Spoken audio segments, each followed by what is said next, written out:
Rebekah Vardy faces paying up to £1.5 million for Coleen Rooney's legal costs after dramatically losing their Agatha Christie libel battle.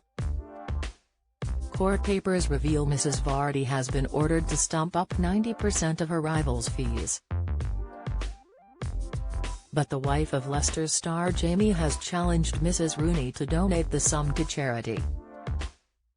Mrs. Vardy, 40, said, "Let's hope you put your money where your mouth is and some good can come of this whole embarrassing spectacle." She also posted an image that said, "It's always the ones with the dirty hands pointing the fingers." But one insider hit back, saying, "It's a bit rich to be preaching about money when Coleen wanted to settle this before the costs started racking up." Mrs. Vardy's camp claim Mrs. Rooney, wife of England star Wayne, was never serious about settling. Court papers show an initial £800,000 payment must be made by November 15.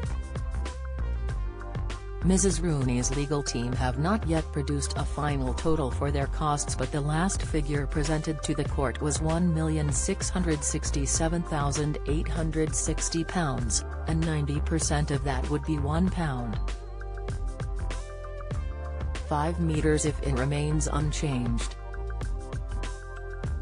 The final figure may be cut later. Mrs. Rooney, 36, accused Mrs. Vardy of leaking stories about her to a paper after a 2019 sting. Mrs. Vardy sued.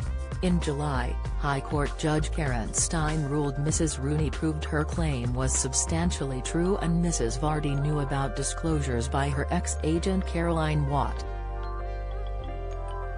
Mrs. Vardy has to pay her own costs as well as those of some journalists. Mrs. Justice Stein decided the costs should be assessed on higher level, rather than a standard basis. This was in part because Mrs. Vardy and Ms. Watt had deliberately deleted or destroyed evidence,